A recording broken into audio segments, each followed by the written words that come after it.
Hi there, I'm Lou, And I'm Lee. and this is Uncovering History.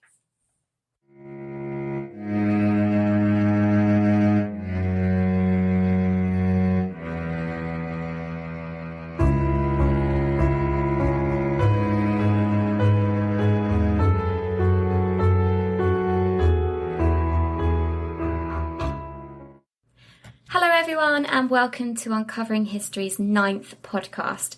We've now officially been making podcast episodes for over 2 weeks, and as such we will be going back to our original schedule of one podcast a week released every Saturday. So today we're going to be looking at the crimes and life of Son of Sam, aka David Berkowitz. So I'm going to hand you over to Lee, who's been doing all the research on Son of Sam. Yes, hi everyone, and welcome to our 9th episode. And as Lucy has said, today we will be looking at the Son of Sam, or the 44 caliber killer, also known as David Berkowitz. Now, this is a very interesting case that has many twists and turns, which we'll dig into throughout the episode. And I'd also like to start off again by stating that this episode is in no way attempting to glorify the murders or the murderer, and the evidence put forward is that of evidence that has been documented and as such is widely accepted. Now, as always, we'll start off with some base information, which will build the foundations for his life. So, the early life of Son of Sam, or David Berkowitz, as I'll refer to him as, was born in Brooklyn, New York City, on the 1st of June 1953, as Richard David Falco, later known as David Richard Berkowitz. Berkowitz was born to mother Elizabeth Betty Broder. In 1950, after an unsuccessful first marriage, Elizabeth married Joseph Kleinman. 3 years later, she became pregnant with Berkowitz. Within only a few days of Berkowitz's birth, Elizabeth gave the child away. Her reasons for doing so have never actually been officially documented. However, it is believed that Kleinman had threatened to abandon her if she had kept the baby. Wow, okay, so not the best of starts. No, it's definitely rocky, yeah. So, Berkowitz was subsequently adopted by Pearl and Nathan Berkowitz of the Bronx. The couple were a Jewish-American couple and were hardware store retailers whom had no children in middle age. As their choice, they reversed Berkowitz's first and middle names while giving him their own surname. Berkowitz was now legally named David Richard Berkowitz. I was going to ask why he changed his name, but obviously if he's been taken in and adopted by another family, then therefore he would, take their name as well. Yeah, I think it's just to give him a fresh start. So, as a young boy, especially in his teenage years, Berkowitz was somewhat of a firebug, addicted to starting fires and all things pyro. Witnesses during this time would know that Berkowitz was difficult to be around, spoiled, and a bully to others surrounding him. He was considered to have above-average intelligence but had little interest in school. His main focus was surrounding fire.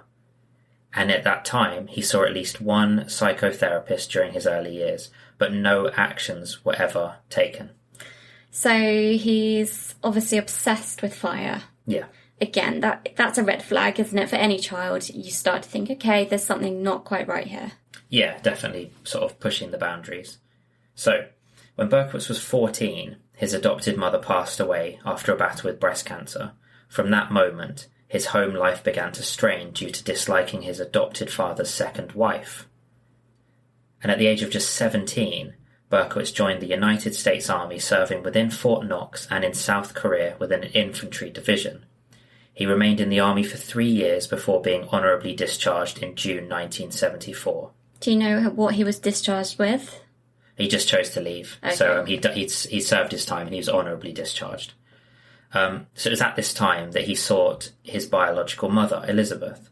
After persistence and multiple visits, Elizabeth finally disclosed the nature of his birth, coupled with a long list of father figures that did not approve of his existence.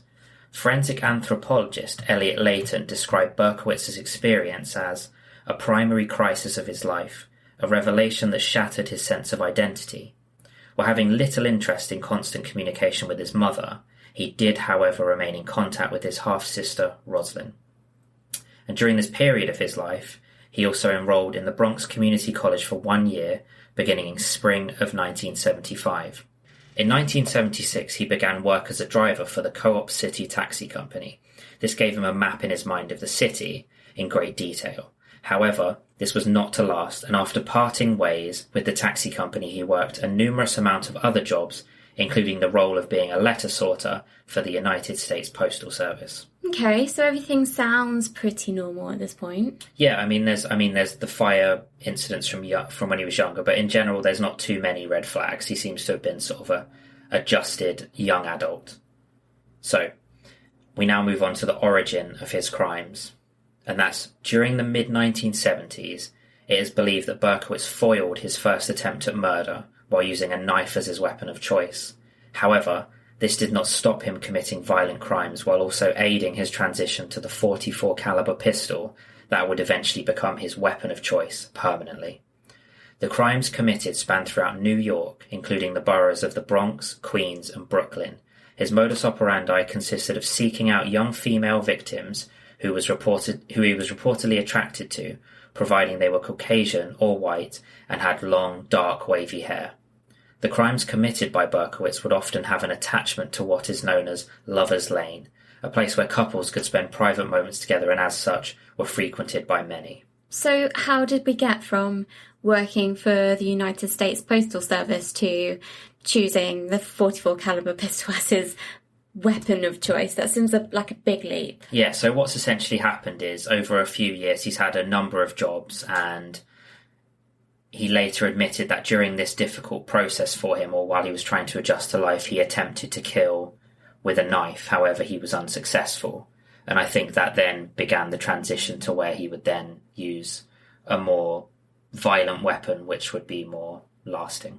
I wonder what was the sort of the catalyst or that specific moment that made him feel like he wanted to murder someone. So there's a few bits that we'll get to, okay. Which should shed some light on that. So, when Berkowitz was 22 years old, he committed his first attack on Christmas Eve in 1975. He used a hunting knife to stab two women in Co-op City. One alleged victim, a Hispanic woman, was never identified by the police. However, the other victim, 15-year-old Michelle Foreman, a sophomore at Truman High School, was attacked on a bridge where she suffered injuries requiring her to be hospitalized for 7 days. During this time, Berkowitz was not a suspect or even considered for these violent attacks. This information surfaced far later. And soon after this first attack and attempted murder, Berkowitz relocated to the New York City border, some 25 minutes from Co-op City. And at this time, once again, moving would now move him even further away from the eye of the police.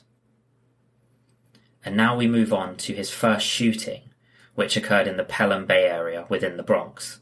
At approximately 1:10 a.m. on the morning of the 29th of July 1976, 18-year-old emergency medical technician Donna Lauria and 19-year-old Jody Valente were sat parked discussing their evening. During this time, Laura opened her car door, where she was startled by an unknown man. Berkowitz subsequently produced a pistol from a paper bag and began to crouch. He braced himself and took aim before firing one shot at Donna Lauria, killing her instantly. He fired a further 2 shots, one hitting Jody Valente in the thigh and the other missing altogether. Berkowitz then turned away to make his escape. That sounds horrific. Imagine just, being with your friend, talking about your day, then opening your car door and there's some stranger there and he just instantly kills you. Yeah, I mean, from the testaments given, they were both incredibly surprised and I believe that he was sort of watching. But as a result, fortunately, Jody survived this traumatic event, but she did not recognise the shooter. However, this was Berkowitz's first mistake, as details of his identity was observed and dictated later on. Jody described him as a white male in his 30s with a fair skin complexion. He was about 5 foot 8 inches tall, or 1.73 meters for reference, and weighed about 200 pounds, or 91 kilograms. His hair was short, dark, and curly. So she managed to get a really good view of him. I mean, I guess it's a good thing that he didn't try and sort of distort his identity, because then at least they had an understanding of what he looked like. Yeah, no, absolutely. And Donna Lauria's father, who spoke of seeing a very similar man sitting in a yellow compact car nearby, attested to this also. So there's additional witnesses that are cropping up. And on top of that, there was also additional statements taken by the police from surrounding neighbours that noted an unfamiliar yellow car cruising the neighbourhood throughout the evening. What is it with yellow cars? We had a yellow beetle bug, didn't we? Yeah, Ted Bundy. Don't get a yellow car, everyone. Don't do it. So this immediately gave the police a lead, something they could categorise and investigate. But years later, in a confession dated in 1993, Berkowitz would admit both the killing of Donna Lauria and the attempted murder of Jodie Valente to a famous journalist, Maury Terry. Now, continuing on October the 23rd, 1976, a similar shooting in nature took place in the Queens borough of New York. 20-year-old Carl De Niro, a Citibank security guard, and 18-year-old Rosemary Keenan were in Rosemary's parked car when the glass shattered as a result of a gunshot. Initially, neither of them had any idea what was about to happen. As a result, Rosemary quickly drove off at speed to get help. Neither of them realised that they had been shot at until it was discovered that Carl De Niro's had a bullet wound to his head, grazing him gently. Rosemary also suffered superficial wounds due to the shattering glass. Now, this violent attempt once again left those surviving with lifelong trauma, including a metal plate which was inserted to replace a portion of Carl De Niro's skull. That's actually quite incredible. I mean, I've heard of, when you're frightened or you're in a situation where your body has to react, you get adrenaline so, it's coursing through your veins so much that your pain receptors turn off. And that is what must have happened to this couple. Yeah, no, they would have experienced a serious adrenaline shot. But not only that, it's incredibly rare to survive a gunshot wound to the skull. So it's incredible, really is incredible. And during this attack, neither victim once again saw the attacker due to the nature of how he struck. It is believed that Berkowitz mistakenly took Carl De Niro for a woman due to his shoulder-length hair. However, the police were able to deduce that a .44 caliber bullet had been fired. Now, Rosemary Keenan's father was also a long-serving 20-year veteran in the New York Police Department. As such, this began a thorough investigation of the events that had occurred. Unfortunately, due to the spontaneousness of the attack, a motive was not attached. Now, neither of the first two attacks were also attributed to each other due to them occurring in a different borough, under which the authority of different police departments existed. I guess this is one of the biggest issues with, crime in such large countries, is that you have differing police, departments. And I guess if one crime is happening in one state or one area of that state and another crime is happening, somewhere else, it's going to be very hard to put those two together at the moment when it matters. Yeah, especially in the 70s as well, when you couldn't just, send an email over or send over a complete list of documentation. Must have been actually really difficult. Yeah. And as such, the trail for the unknown killer remained cold despite efforts from both law enforcement. Now, it would be just over a month before Berkowitz would strike again. This time, on November the 27th, 1976, 16-year-old Donna DeMasi, a high school student, and 18-year-old Joanne Lamino were walking home from a movie shortly after midnight. Upon arriving at Lamino's home, while sitting on the porch, Berkowitz approached them, asking for directions. Mid-sentence, he pulled out a revolver and fired multiple times. Donna DeMasi was shot in the neck, but the wound was not life-threatening. Joanne Lamino was also shot in the back, and due to the severity of the impact, was hospitalised in a serious condition. Now, this attack would render her a paraplegic. Additional shots were also fired that ricocheted off the apartment building. My goodness. I mean, I don't know much about guns or bullets or anything, but that must have been absolutely terrifying, especially as both these women survived. Well, yeah, I mean, it's especially the way it began. So it starts with an innocent question, can you help me with directions? Once their guard immediately goes down, and before they know it, they're being fired at. I think that is one of the things that really, really really gets me, is that these serial killers, they attack the innocent by asking for help. So they focus on people's ability to help others, their generosity, their empathy, and they use that to lure them. And yeah. I absolutely hate that. Exactly. You play to what you can take advantage of. And this will be another senseless attack showcasing the same .44 caliber weapon.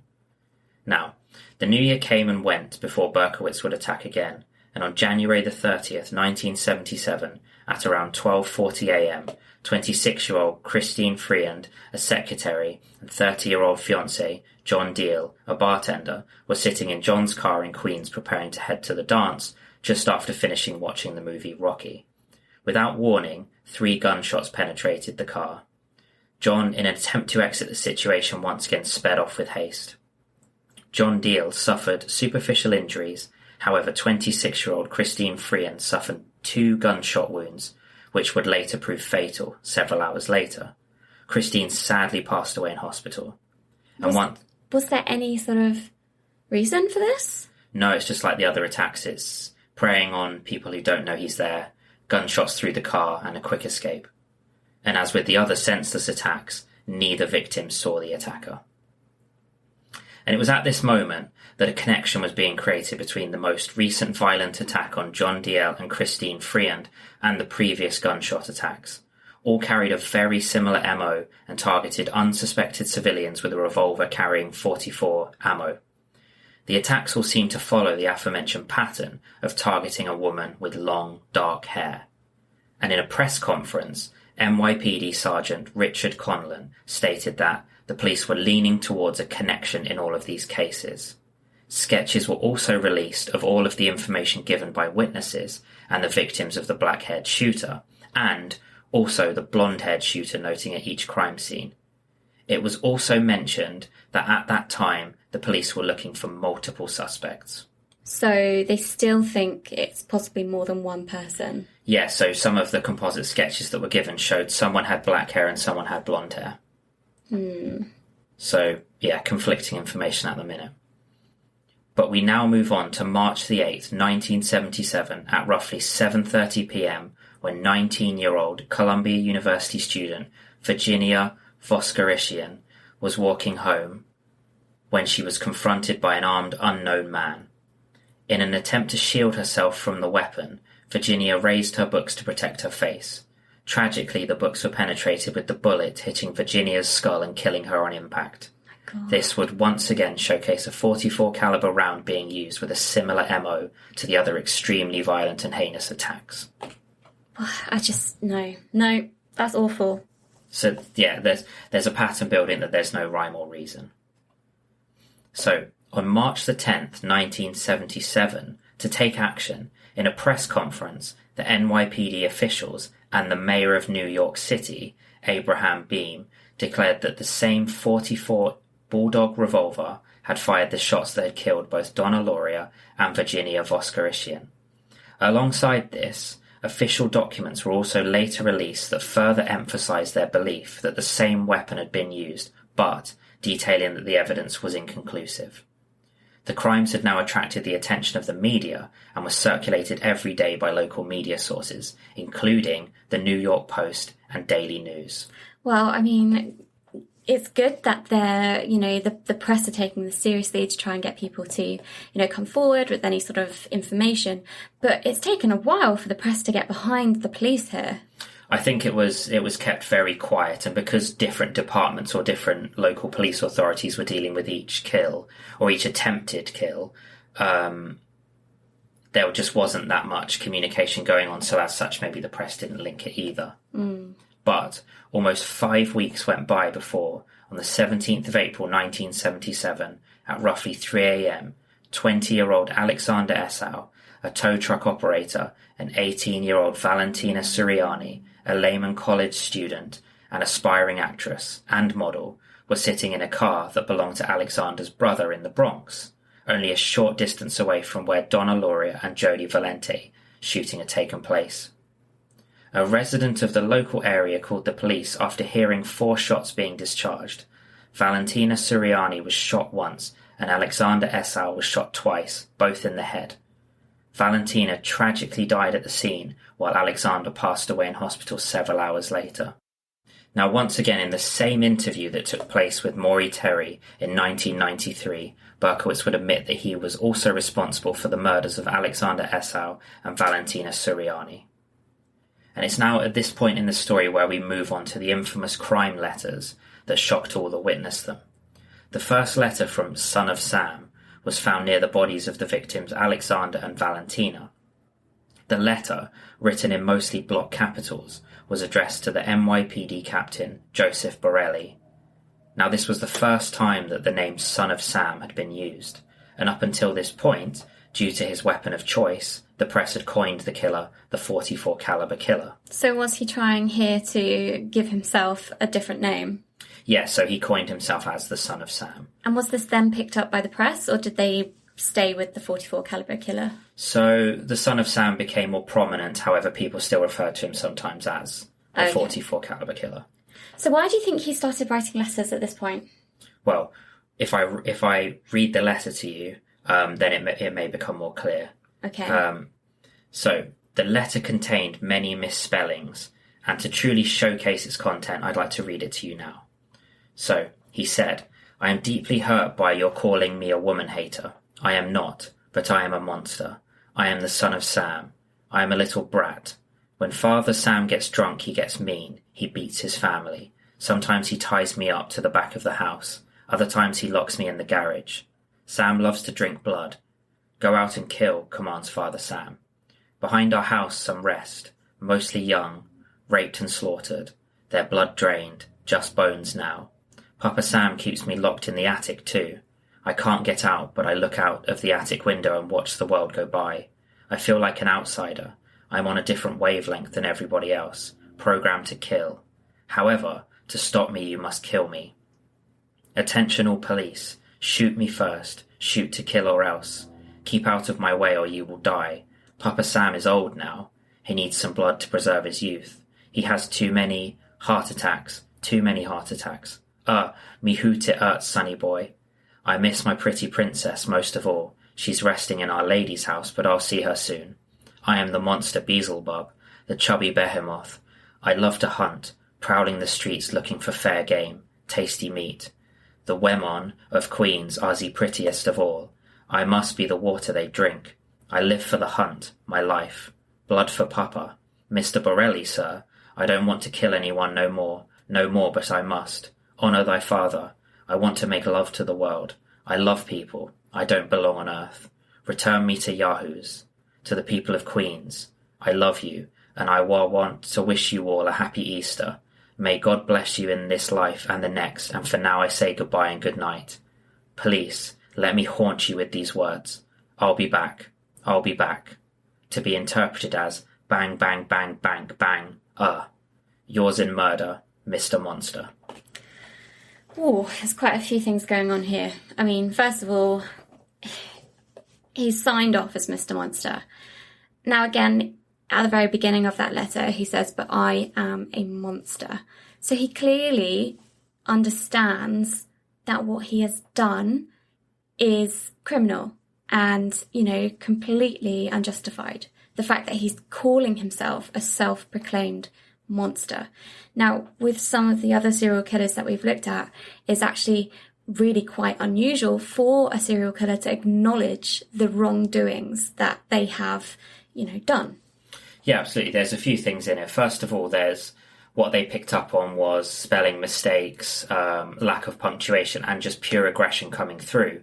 And he also speaks about somebody called Father Sam, who seems to be taking control of him, demanding blood, demanding that he kills. But at the same time, he's also calling himself sort of the monster Beelzebub, the chubby behemoth, saying that he loves to hunt.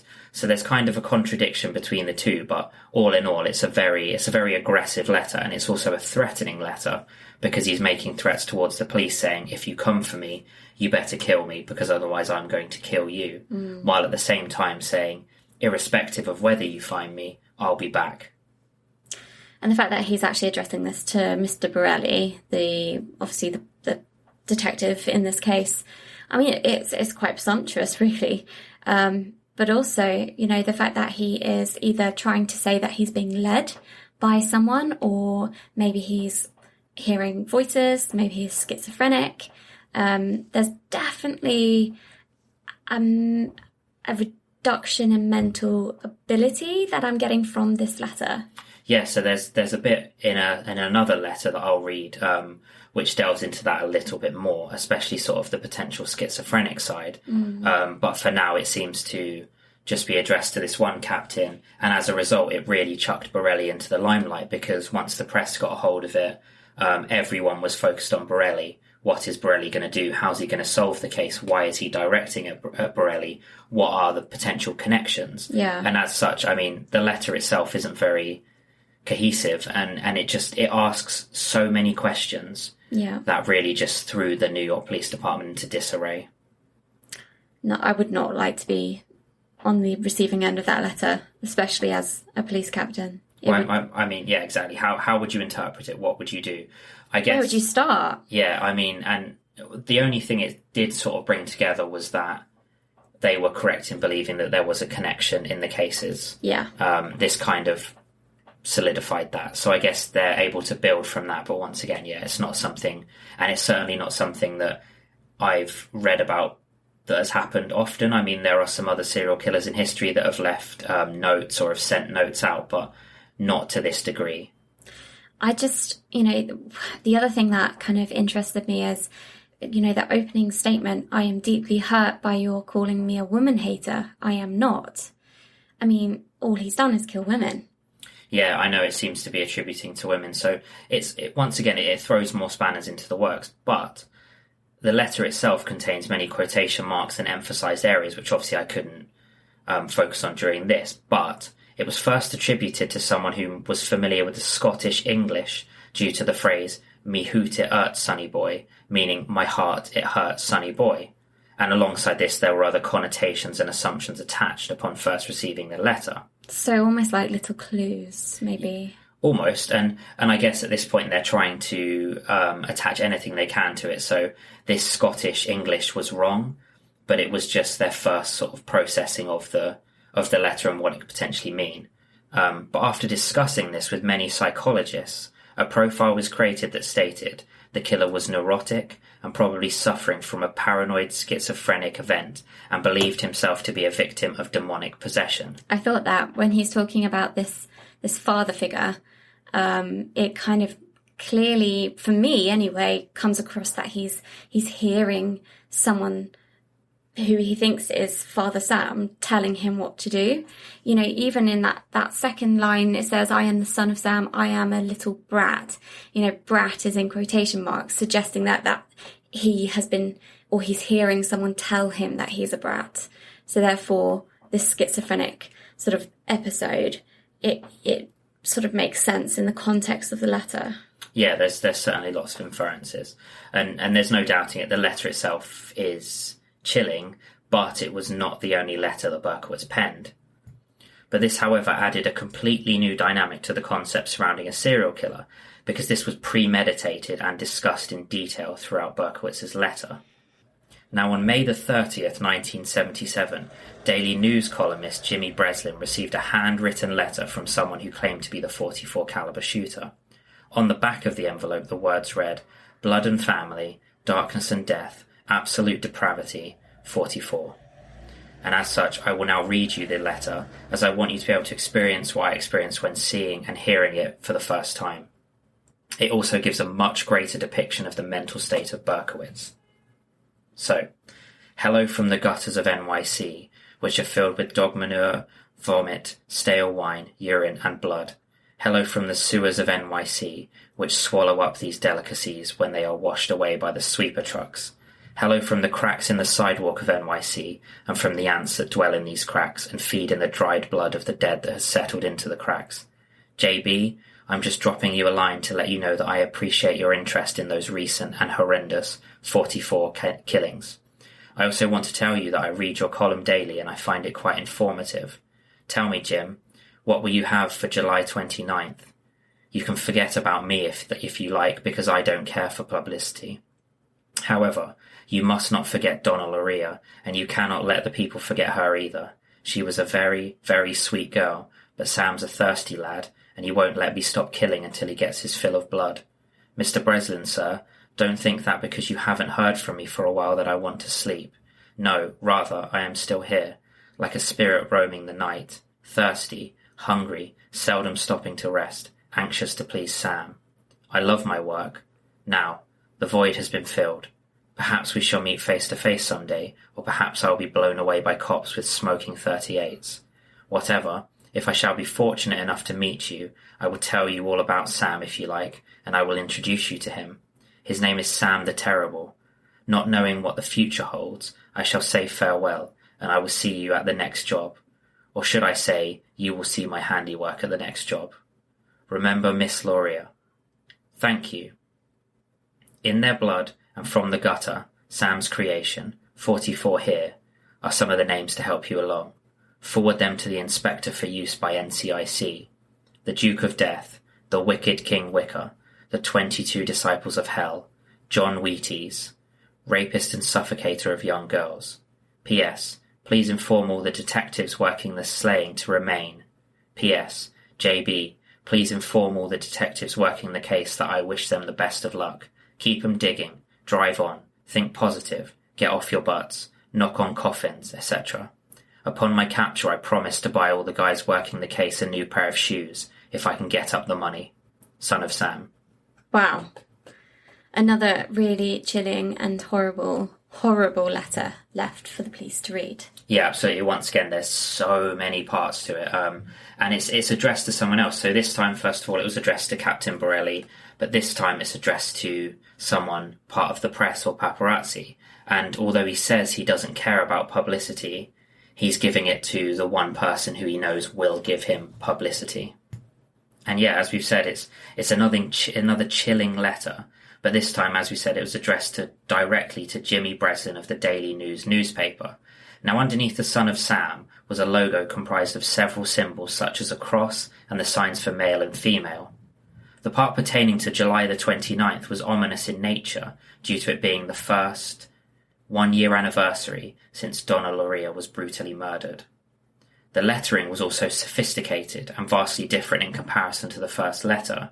Each word had a comic-style flick, which led to officers getting in contact with DC Comics to see if anyone else recognised this lettering. This is important, I guess, because also not just about the lettering, about the fact that this is on the 1-year anniversary, because all throughout that letter we've got, him saying, remember Miss Loria, remember Miss Loria. So I guess in a weird and twisted way, he's trying to commemorate that anniversary. Yeah, and I mean, the differences weren't subtle either. So if we go back to the first letter, there was no structure, there was block capitals, there was bits added at the end of sentences, there were bits written diagonally, there wasn't much structure. However, this second letter, the calligraphy was quite impressive. It was intricate, it was detailed and structured. So people argued that it was potentially written by two different people as well. I was about to say, that's usually a telltale sign that it's been written by someone else.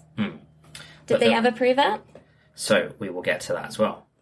So the reference to the Wicked King Wicker also led the police to arranging a private screening of the 1973 The Wicker Man horror movie to see if it would provide any insight. See, I've never seen that movie. Have you? So it's kind of like a cultist film, quite popular and definitely a classic now in that genre. But I think because the police just didn't really know where to look, where to go, they were turning to any potential link and as such trying to just decipher any puzzles that he'd left within his letter. Interesting.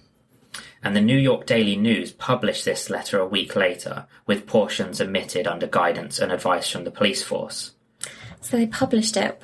Why do you think they published it? Well, I think the desire for it to be published was made apparent when it was sent to someone in the press. And I think it was also just to bring it to light. Maybe someone would recognise the writing, maybe somebody would recognise the styling and say, oh, this is very similar to so-and-so. Similar to how they went to the DC Comics because they believed a certain flick was that of a sort of comic origination. So I think it's more to push for ideas and to push for information rather than to give him what he potentially wanted, which was publicity and a show for all. Because that's the thing. I mean, if I was in charge of the press, I'd be like, I'd really have to consider it because he clearly wants the platform. Yeah. And while publicising it and publishing it, Breslin urged and pleaded that the killer should hand himself in. So it's kind of a tactic as well, where they're saying, here's your spotlight. Yeah. You've had your games. You've written your letters. Now please hand yourself in. Enough is enough. Yeah, of course. And now that we've worked our way through the 2 infamous letters that shook the NYPD and all involved, we will bring episode 1 to a close. Over this episode, we've discussed his childhood and young adult years, while also beginning to work through the viciousness that oozed from him from his very being. In the next episode, we'll learn more about Berkowitz while delving into his subsequent demise. We'll also cover some additional theories that are speculated far and wide with associations to the occult and illicit activities, including the murders, and also the prospect of them involving more than one killer or attacker. Now, the next part of the story is incredibly important, and as such, I wanted to delve into it properly, giving it the time that it needs to be told. And as always, I hope you've enjoyed the first part of Son of Sam, and I look forward to bringing you the second part and the conclusion very soon. Excellent. Well, thank you so much. I mean, I didn't really know much about Son of Sam, so I'm quite looking forward to seeing how it develops, how he was arrested, etc., etc. Yeah, there's lots of sort of nuances to the story, and I guess because he could be known as David Berkowitz or the Son of Sam or the 44 caliber killer, some people would potentially assume that that's 3 different killers. However, he was sort of synonymous with them all. It's like a riddle, isn't it? I think it's almost like he can't kind of commit to a name. Well, there's a few more parts that we'll touch on in the next episode, which gives a bit more of an understanding to the names and why he chose to portray himself in the way that he did. Okay, well, thank you so much, Lee. And we will hopefully see you guys in the next episode. So don't forget, if you want to keep in touch with us, head over to Instagram. We are at Uncovering History Podcast. So give us a like, share some messages. And we've also got our website, which is... Yeah, so that's uncoveringhistory.co.uk. And if you do have any suggestions or comments and you'd like to send an email, you can send it to us at uncoveringhistorypodcast@gmail.com. Perfect.